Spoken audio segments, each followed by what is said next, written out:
여러분 안녕, 갓서먹입니다.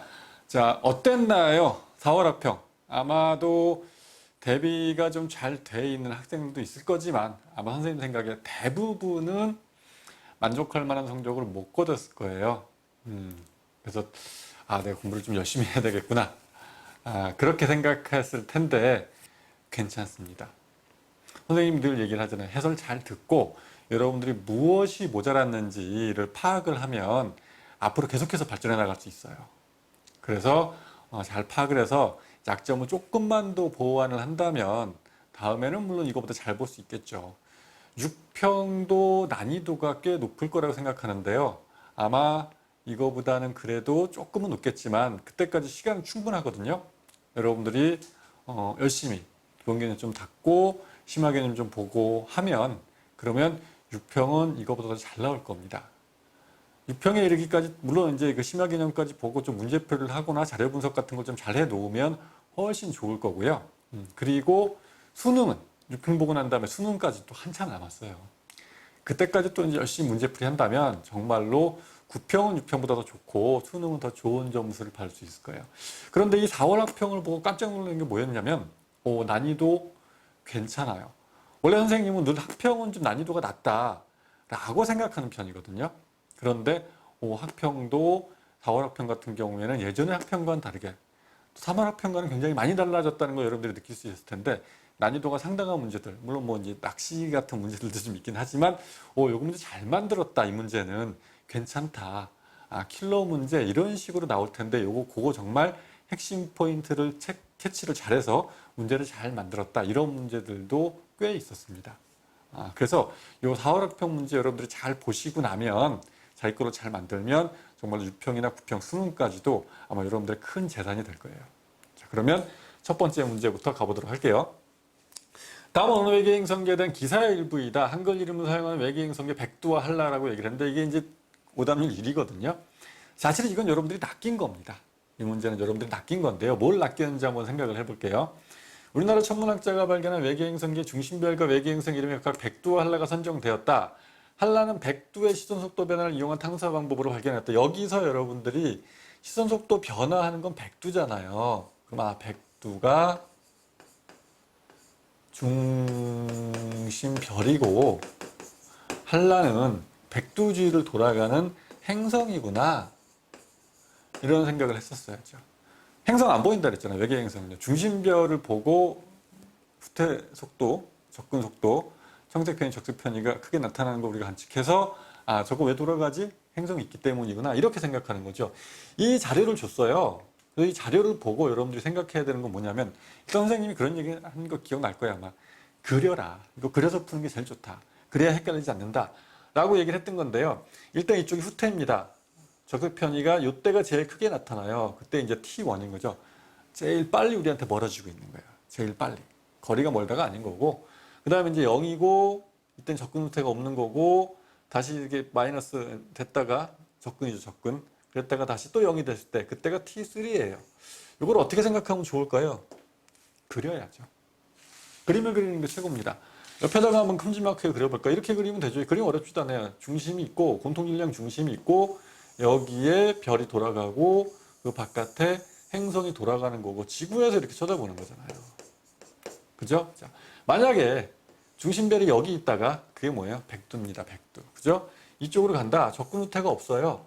여기 있을 때 우리한테 가장 빨리 접근하게 되는 거고요. 움직이는 속도 중에 접근 속도만 있게 되는 거니까. 여기 있을 때 접근 후퇴가 없는 거고, 여기 갈 때는 가장 빨리 후퇴하게 되는 거잖아요. 이건 알죠? 그죠? 그러면 T1이 후퇴 속도가 최고이기 때문에 어디 있는 겁니까? 제일 빨리 멀어지고 있을 때가 여기거든요. 여기가 T1이 되는 겁니다. 그 다음에 이제 다시 접근의 후퇴가 없어졌을 때 T2, 여기가 T2구나. 그 다음에 여기는 T3일까요? 아니에요. 접근이 가장 빠를 때가 아무것도 없고요. 다시 0이 됐을 때 T3니까 여기 왔을 때가 T3구나. 이게 뭐예요? 백두입니다. 백두. 그러면 한라 같은 경우에는 파란색으로 한번 그려볼게요. 한라 같은 경우에는 행성이기 때문에 반대로 돌아가는 거잖아요. T1에 있을 때 한라는 여기서 우리 눈에 보이진 않지만 접근하고 있을 거예요. 여기가 한라가 있는 거고요. T1. 그 다음에 T2에 있을 때 한라는 이쪽에서 가고 있을 겁니다. T2. 그리고 이 T3에 왔을 때 한라는 이쪽에서 1로 이쪽으로 가고 있을 거예요. 이건 T3가 되는 거죠. 알겠죠? 그렇게 생각해 주시면 되는 거고요. 자, 그러면 이제 보기 한번 보도록 할게요. 기억.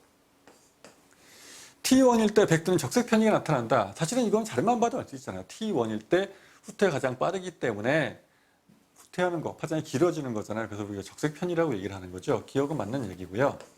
니은, 여기서 낚인 겁니다. 태양에서 한라까지의 거리는 T2보다 T3일 때 멀다 그랬어요. 지구와 태양 간의 거리는 외계 행성과의 거리에 비하면 없는 거나 마찬가지.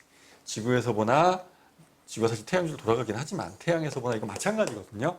그러면 문제에서 뭐라고 얘기를 했냐면 T2보다 T3일 때 멀다 그랬는데 여기 T3일 때는 가깝잖아요.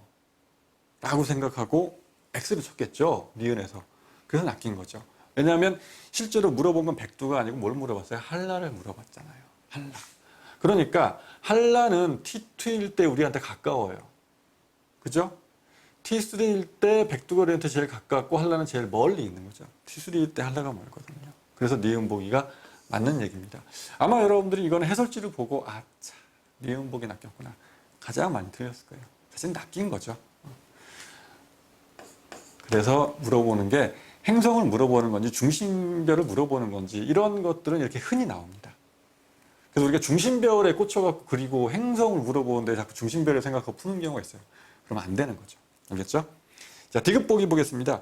기억에서 행성의 질량이 클수록 중심별의 시선속도 변화가 커진다. 이건 선생님이 늘 얘기를 하잖아요.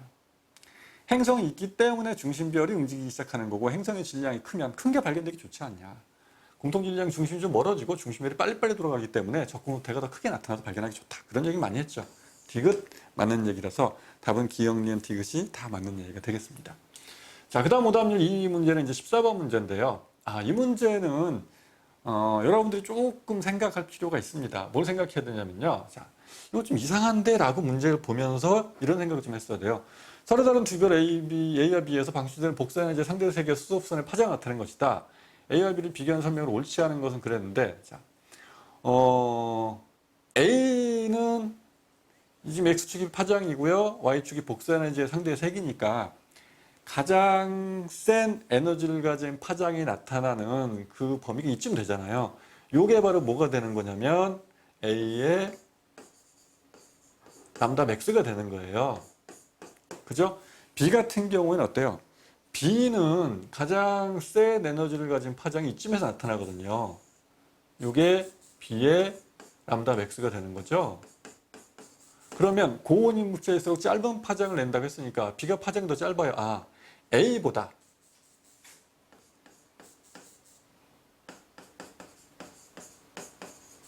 B가 더 고온이구나.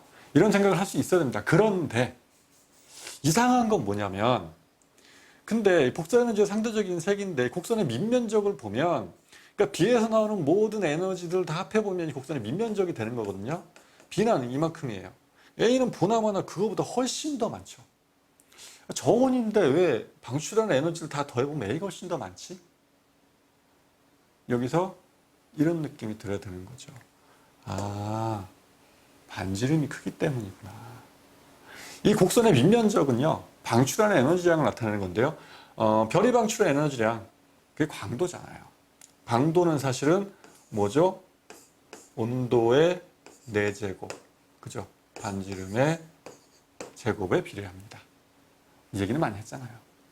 그러니까 온도가 낮은데도 불구하고 이게 작은 거예요. 반지름이 크면 방출한 에너지량이 클 수도 있겠구나. 이런 생각. 사실 우리가 또 이 공식을 변형을 시켜서 별의 크기는 그죠? 온도의 제곱분의 루트 L이라고도 얘기를 하잖아요. 온도가 낮은데도 불구하고 광도가 크다. 반지름이 큰 건데. 이런 생각. 그래서 여러분들이 이 자료를 보고 A보다 B가 고온인데 근데 B가 반지름은 더 크다. 이런 생각을 했어야 하는 겁니다. 내가 그 생각 못했다. 이렇게 지금 느끼는 친구들 괜찮아요. 다음에는 할 수 있을 겁니다. 자, 그러면 기억 보기부터 보도록 할게요. 기억이 한 1번이군요. 광도는 A가 크다 그랬습니다. 그래서 곡선의 밑면적이 광도예요. 그 별에서 나오는 에너지의 총량을 다 더해보면, 그죠? 고온이지만 조그마면 그거보다는 저온이지만 훨씬 큰 게 에너지는 더 많이 내거든요. 이 얘기는 여러분들이 많이 들어봤을 텐데요. 광도는 A가 크다. A가 더 큰 게 맞는 얘기고요. 2번 보기에 반지름은 A가 크다 그랬습니다. 그래서 반지름 같은 경우에는 선생님이 왜 이게 B가 크다 그랬죠? 설명을 열심히 잘 해놓고 죄송해요. 네. 반지름 같은 경우에는 B가 더 저온인데도 불구하고 B가 더 고온인데도 불구하고 총 에너지는 A가 많으니까 반지름 같은 광도 같은 반지름 같은 경우에는 A가 더 큰 거죠. 고온은 B인데. 알겠죠? 그래서 2번도 역시 맞는 얘기가 되고요. 반지름은 A가 크다. 저온이지만 총 에너지량이 훨씬 더 많이 나오는 걸 봐서 3번 보겠습니다. 표면 온도는 B가 높다. 그래서 A보다 B가 더 고온이라는 건 람다맥스를 보면 알 수 있는 거죠. 최대 에너지의 파장. 맞는 얘기고요. 4번을 보면 수소흡선의 색인 B가 크다 그랬습니다. 여기서 이제 요거 지워도 될 거예요. 그죠? 이렇게 다 지워봤을 때 수소흡선의 색이 좀 자세하게 보여드릴 거예요. 좀 더 크게. 또 핸드폰으로 보는 친구도 있을 것 같은데 폰으로 보는 친구들 때문에. 그럼 여기 이제 수소흡선이 나와 있는데 수소흡선을 보면 수소흡선 쭉 A는 여기서 올라가 있지만 B는 뚝 떨어져 있잖아요. 이게 흡수선이 나와서 뚝 떨어져 있는 거죠. 흡수선이 뚝 떨어져 있고 수소흡선이 뚝 떨어져 있습니다. B가 수소흡선을 많이 내는구나. 사실은 수소흡선이 굉장히 강하게 나타나니까 이건 A형에 가까운 별인데 라고 생각해 볼 수도 있어요. 그래서 4번도 맞는 얘기였고요. 보기 5번을 보면 단위 시간당 동일한 면적에서 방출되는 복사 에너지는 사실은 이 5번을 보고 느꼈어야 돼요. 이거 단위 시간당 동일 면적. 동일 면적이면 무조건 고온인 거를 찾아야 되는 거예요. 알겠죠? 그런데 실제로 별의 광도라는 거는 공식도 써줬지만 온도도 중요한데 반지름, 왜 R 제곱입니까? 그래서 이제 그 총 면적도 중요한 거죠. 사실은 이제 R 제곱이면 우리한테 이게 단면적으로 들어오기 때문에 그런 건데요. 그래서 반지름도 중요하지만 총 면적도 중요하다. 별의 크기. 그 별이 방출하는 총 에너지량을 얘기를 하려면 총 면적도 중요하다.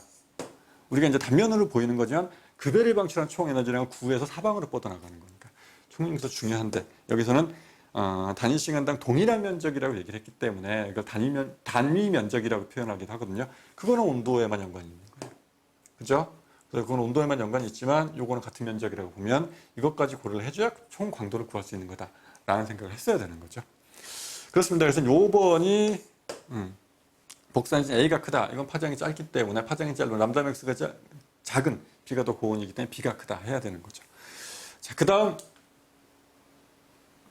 세 번째로 오답률이 높은 13번 문제 보겠습니다. 그러면 북대서양에서 흐름과 침강을 나타낸 것이다. A와 B는 각각 표층수와 심층수의 흐름 중 하나이다. 자료된 설명으로 옳은 것만을 보기 위해서 있는 대로 고른 것은 그랬는데 이건 선생님이 많이 외우라고 얘기를 했어요. 그래서 여러분들이 보기에 이렇게 북대서양 해수 흐름과 침강 나오면 우리는 뭐가 떠올라야 되는 거죠? 이거는 북대서양 심층수. 그럼 뭐가 떠올라야 돼? 그린란드가 떠올라야 되는 거죠. 그린란드 나와 있잖아요. 그린란드 꼭 외우라고 했는데 남극 저층수 나오면 외대래를 떠올려야 되는 거고, 그죠? 그린란드 나와 있고, 그럼 여기서 침강하는 건데 가라앉아 심층수가 되는 거니까 침강 해역이라고 써 있잖아요. 그렇다면 A 실선 이거는 지금 쭉 가서 열 공급해주고 여기서 가라앉으면 점선으로 변하는 거니까 이 실선 요게 바로 표층수의 흐름이 되겠구나 라고 생각해 볼 수 있는 거고요. 그러면 점선은 거기서 가라앉아 갖고 나가는 거잖아요. B죠, B. B 같은 경우에 이런 것들은 이거는 심층수의 흐름이 되겠구나 이런 생각을 할 수 있었어야 하는 겁니다. 그죠? A와 B는 표층수, 심층수의 흐름이 하나이다 그랬는데 그걸 찾아보고요. 기억 보기를 보면 A는 표층수의 흐름이다 그랬습니다. 그래서 A는 표층수, 실선 맞는 얘기고, 니은 보기 유석은 A보다 B가 빠르다. 사실 심층수는 굉장히 느리지만 양이 많고 표층수 같은 경우에 양이 얼마 안 되지만 굉장히 빠르고 그래서 평형을 이루는 거잖아요. 바람에 밀려가는 게 이제 천천히 가라앉고 이런 것보다 훨씬 빠른 거죠. 그래서 유석은 A보다 B가 빠르다 그랬는데 여기서 이제 B는 심층수가 되는 거죠. A가 표층수이기 때문에 표층수가 빠른 겁니다. 땡이고요. 디귿 보기 그린란드에서 기억해역으로 빙하가 녹음을 유입되면 이거는 사실 여러분들이 나 이거 물어볼 줄 알았어 이런 생각을 해야 되는 거죠. 그래서 그 무슨 기억나요? 영거 드라이아 쓰기. 빙하가 녹은 물은 절대로 따뜻한 물이 아니다. 워낙 침강이 일어나는 그래서 찬물이 있는 해역이었기 때문에 빙하가 녹은 물은 빙하가 왜 녹았겠냐. 따뜻해지니까 녹은 거 아니야. 그건 따뜻한 물이다. 염분도 별로 거의 없고. 그래서 따뜻하고 싱거운 물이기 때문에 잘 가라앉지 않는다. 침강은 약해지는 거다. 그래서 영거 드라이아 쓰기가 생기는 거잖아요. 알겠죠? 선생님 여기서 예언 하나 하겠습니다. 그렇다면 말이죠.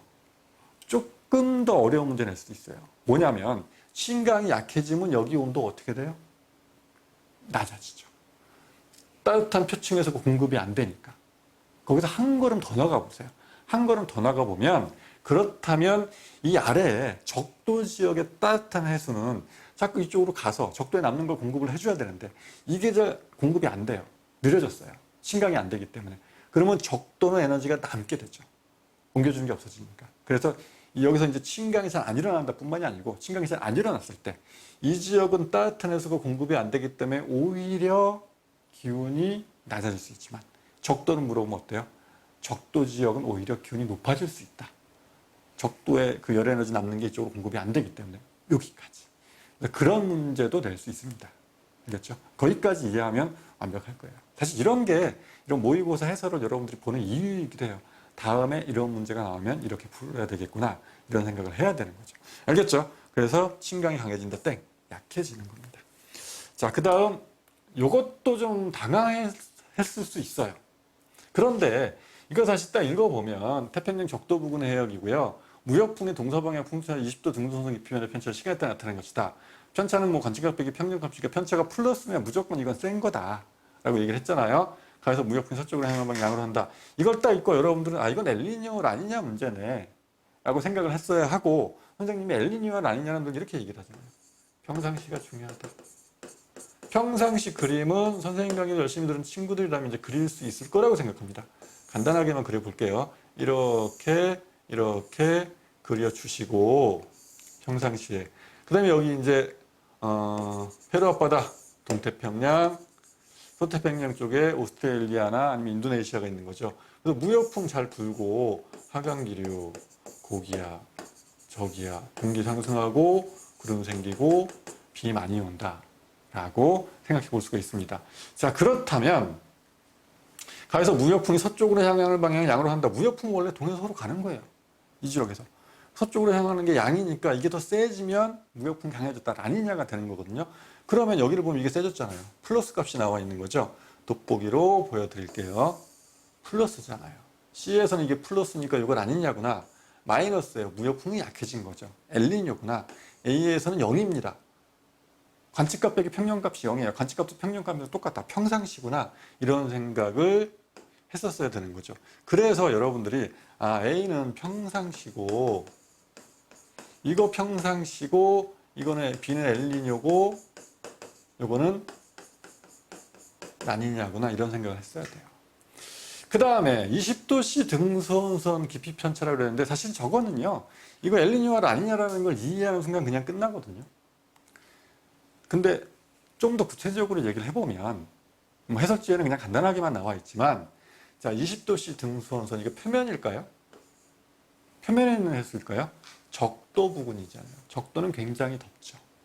그죠? 그러니까 20도씨 등수원선이라는 건 저 밑에 있는 용승이 일어나는 지역에 있는 그 해수들을 얘기를 하는 겁니다.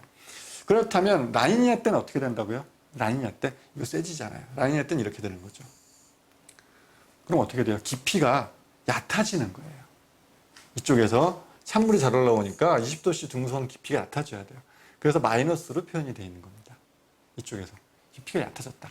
깊이가 증가하면 플러스가 되는 건데 그건 엘니뇨 때죠. 엘니뇨 때 이쪽은 이제 돋보기로 보여드릴게요. 엘니뇨 때 여기는 플러스가 나와 있는 거예요. 페루 앞바다 쪽은. 근데 라니냐 때는 페루 앞바다 쪽에 마이너스가 나와 있는 거죠. 알겠죠? 마이너스는 올라왔다는 얘기입니다. 아, 그렇구나. 평상시는 뭐 그냥 0이고 라고 생각하면 되겠습니다. 그래서 엘니뇨와 라니냐를요, 사실 감만 보고도 감을 잡았어야 되는 거예요. 무역풍이 세졌다. 라니냐구나. 플러스 값이네, 무역풍 편차가.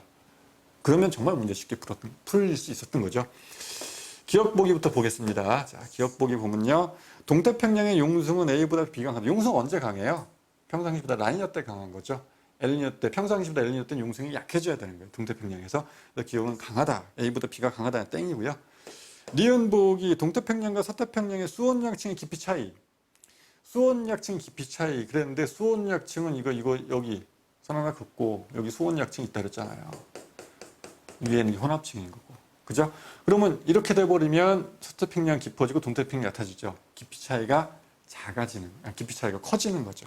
깊이 차이는 A보다 C가 크다. 라인이었대. 이렇게 돼버리니까 수온약층이 이건 깊어지고 이게 얕아지고 차이가 커진다. 원래도 깊고 얕았지만. 그렇기 때문에 니은복이 맞는 얘기고요.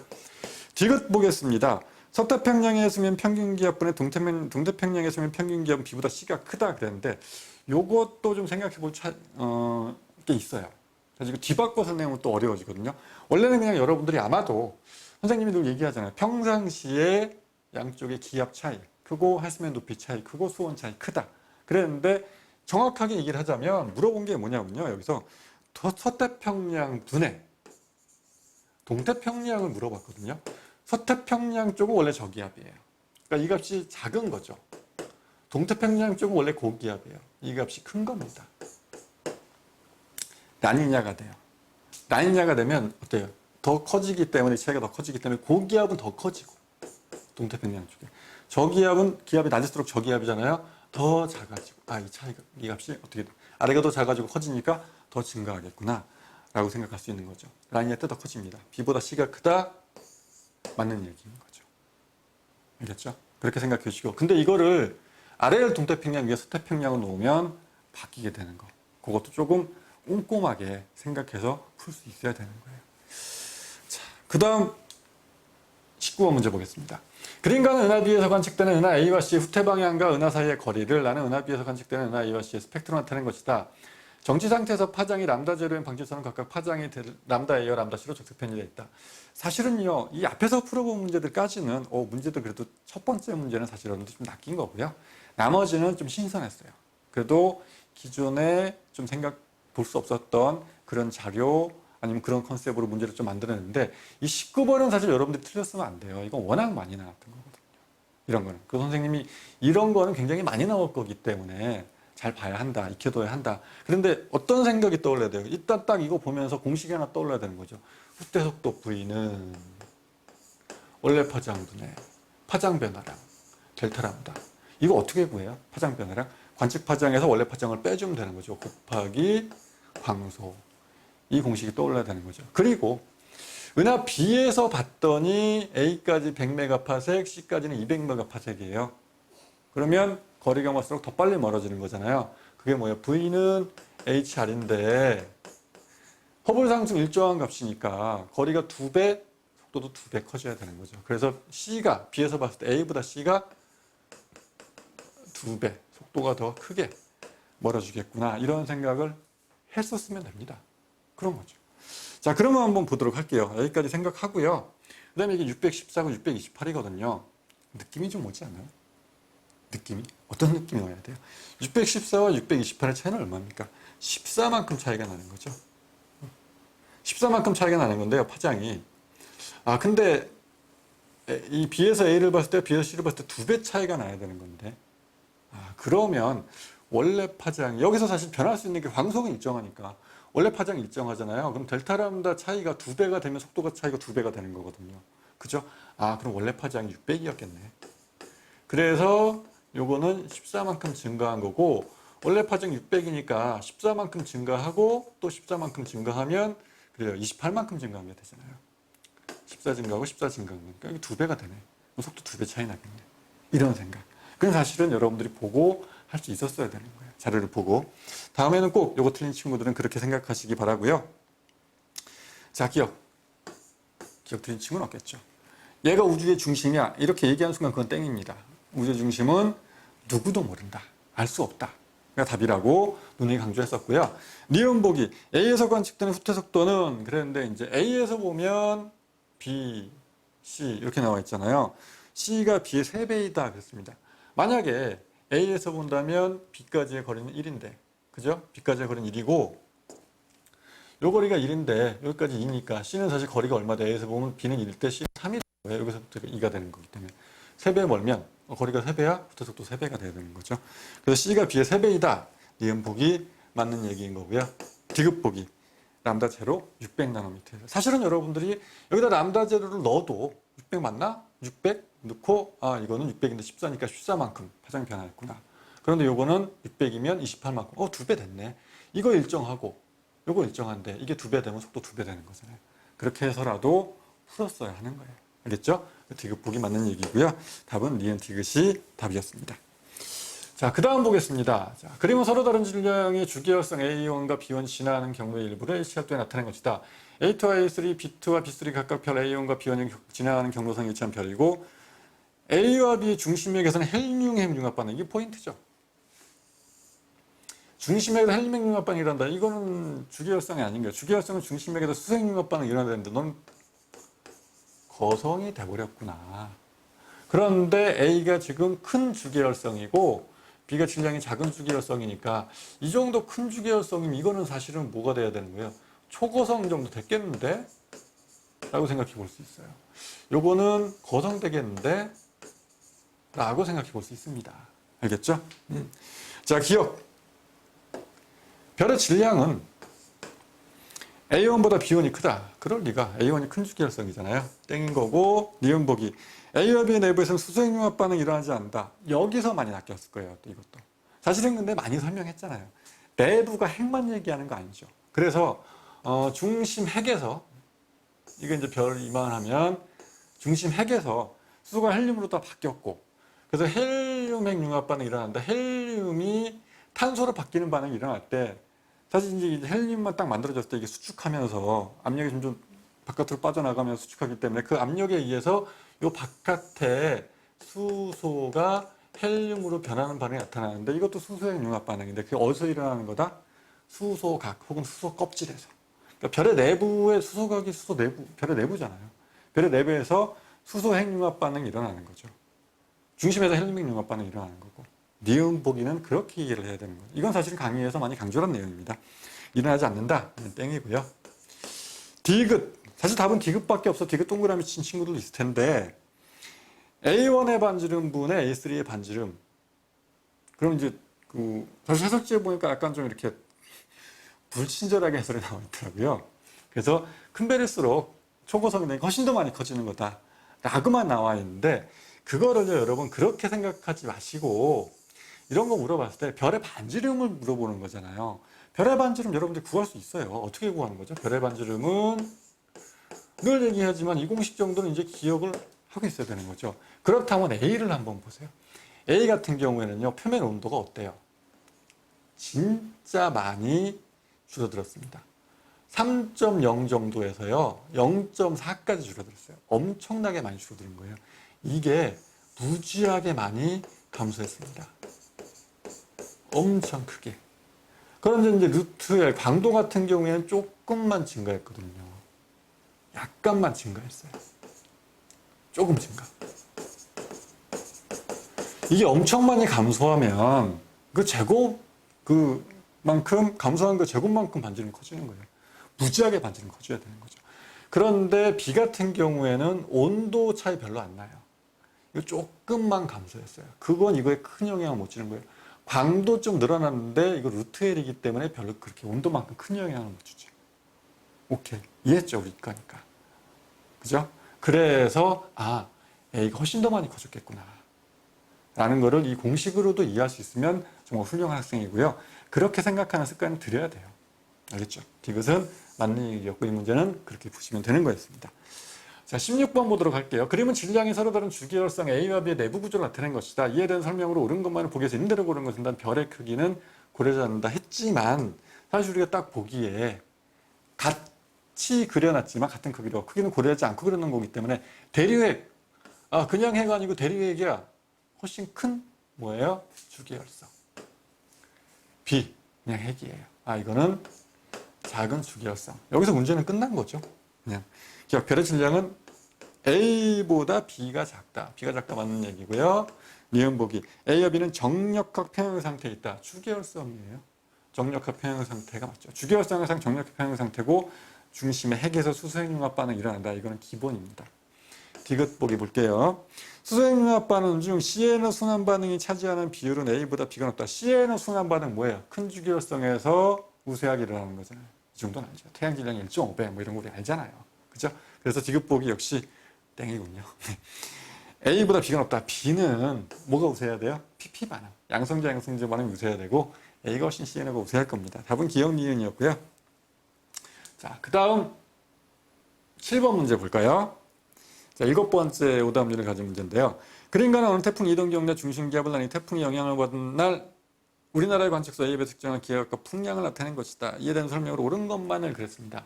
자, 그러면 태풍은 이렇게 지나갔고 관측소 두 개면 뻔한 거예요. 오른쪽에 속하냐 왼쪽에 속하냐. 그걸 뭘 보고 찾아야 되죠? 풍속이 없잖아요. 풍량이 있어요. 풍량 보고 찾으면 되죠. 시계방향 반시계방향 하잖아요. 자, 관측소 A부터 그려볼게요. 풍량 그냥 여기다 그릴게요.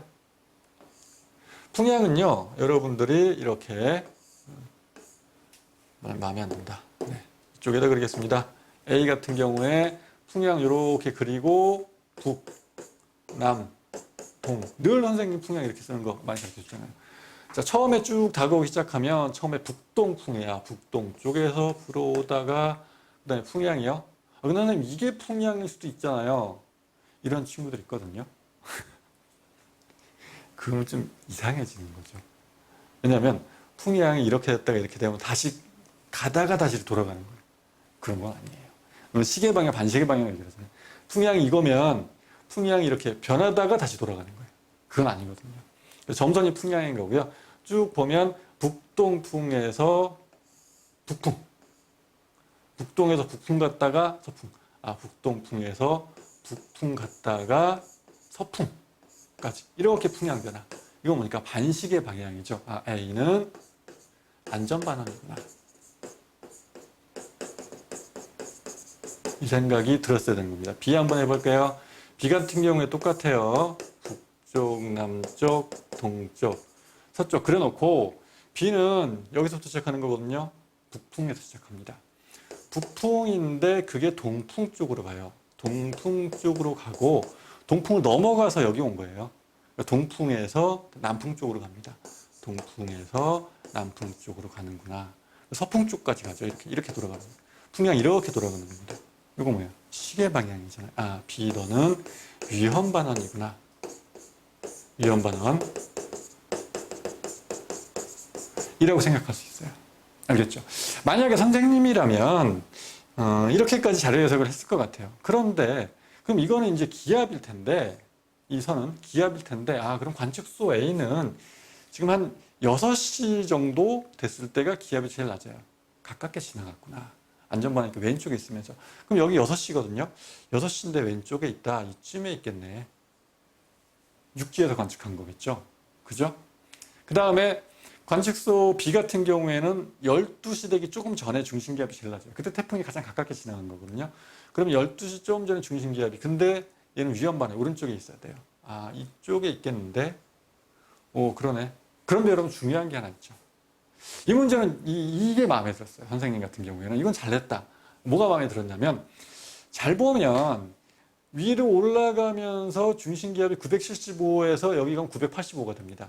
좀 크게 보여드릴까요? 또 이제 폰으로 보는 친구들 있을까봐. 잘 보면요. 975, 975인데 12시가 됐을 때 985예요. 이건 세력이 약해진 거예요. 중심기압이 높아졌으니까. 태풍은 저기압이잖아요. 중심기압이 높아지면 세력이 약해진 거죠. 그런데 세력이 약해졌는데도 불구하고 사실은 여기 중심기압을 보면요. 중심기압 이게 더 낮습니다. 세력이 약해졌는데도 불구하고 중심기압이 관측도 낮게 나타난다. 태풍에 가까운 거죠. 중심에. 태풍의 세력은 약해졌지만 난 중심에 더 가까워. 큰 영향을 받고 있어. 그런 얘기를 하고 있는 거예요. 이건 세력이 그거보다 강했는데도 중심기압이 이거보다는 이게 좀 높아요. 난 좀 멀리 있어. 그 얘기를 하는 겁니다. 그래서 선생님이 여기쯤 있는 게 좀 멀리 있고 이쯤에 있는 게 그게 안전반응은 A였고 가까이 있으면서 이쯤 있는 게 B였어 라고 생각하는 거죠. 알겠죠? 그러니까 꼼꼼하게 자료를 분석하는 그런 느낌, 그런 요령이 좀 필요합니다. 출제자가 이런 자료는 왜 줬을까? 그 느낌이 좀 와야 되는 거예요. 조금 그게 부족하다고 생각되는 친구들은요, 선생님의 자료 분석 강의를 좀 보세요. 그럼 굉장히 많이 좋아집니다. 알겠죠? 자, 기억. 가에서 태풍의 세력이 북륙시보다 12시에 강하다 하겠습니다. 12시에는 985로 커졌어요. 세력이 약해진 거죠. 그래서 이건 땡이고요. 니은복이 태풍의 영향을 받는 동안 비는 위험반을 유지한다. 비는 위험반을 우리가 이제 찾았고요. 디귿복이 태풍 이동 경로와 간격 사이의 최단 거리는 A보다 B가 짧다. 근데 B가 짧은 이유는 체력이 약해졌는데도 불구하고 중심기압이 더 낮아요. 더 가까이 있었어. 이런 얘기니까 가깝다. 거리가 짧다. 그 얘기죠. 디귿 맞는 얘기였습니다. 자, 그 다음 18번 문제군요. 이제 얼마 안 남았어요. 조금만 더 집중해 주시고요. 그러면 서로 다른 주기율성 A, B, C를 각각 원궤도로 공전하는 행성을 나타낸 것이다. 그렇습니다. 이건 굉장히 쉬운 문제인데 이게 왜 이렇게 좀 오답률이 그래도 9번째인지는 선생님 잘 이해가 안 가는데요. 생명가능지대 중심별이 뭐라고요? 모닥불이라고요. 생명가능지대는 적당 온도를 가진 거고 그래서 보면 지금 중심별로부터 거리는 이제 이렇게 나와 있잖아요. 아, 이게 생명가능지대 제일 멀어요. 그렇다면 중심별이 제일 큰 거구나. 머니까 생명가능지대도 넓고 좀 이렇게 되겠네. 이게 제일 가깝죠. C가 제일 작은 별입니다. 생명가능지대도 좁고 중심별에 가까울 거예요. 그렇다면 A는 중간 정도의 크기인 별이고 생명가능지대가 이쯤에서 요거와 요거 사이에서 이렇게 나타나야 되겠네. 이 정도로 중간 정도 크기. 이거는 굉장히 좀 크고 이건 좀 작고 자, 이렇게 생각해야 되는 거죠.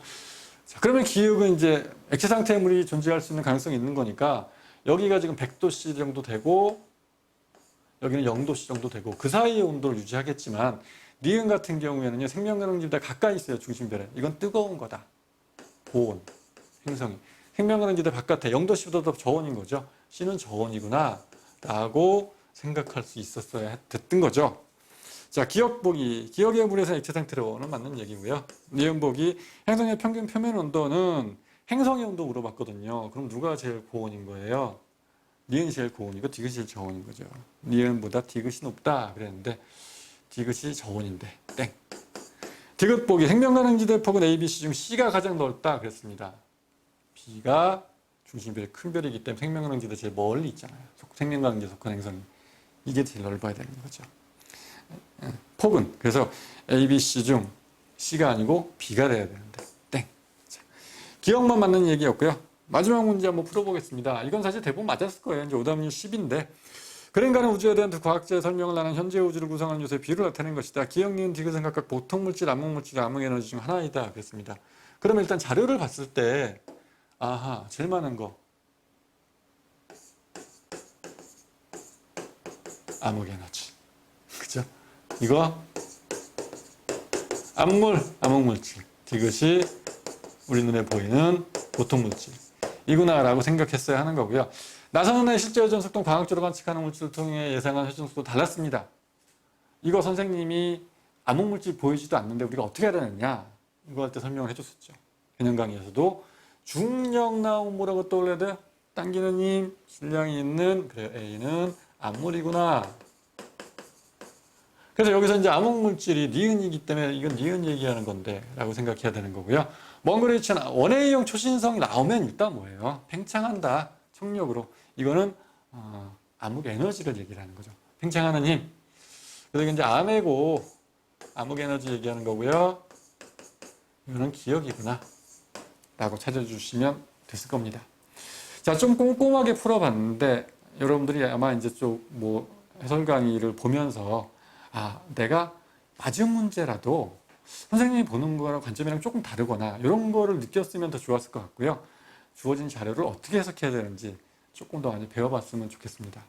요거 가지고 여러분들이 아, 나도 이제 저렇게 풀어야 되겠구나 생각을 한다면 그리고 느꼈다면 이 문제 다시 한번 또 풀어보세요. 선생님이 푼 것처럼 풀어보면 더 좋고요. 한두 달 지난 다음에라도 꼭 풀어보시고 이렇게 여러분들이 풀 수 있다면 6편과 9편과 수능은 훨씬 잘 보게 될 겁니다. 알겠죠? 걱정하지 마시고 잘 따라오시면 여러분들의 성적은 선생님이 책임질 겁니다. 열심히 들어서 감사하고요. 다음 기회에 또 만나뵙도록 할게요. 다음에 만날 때까지 안녕.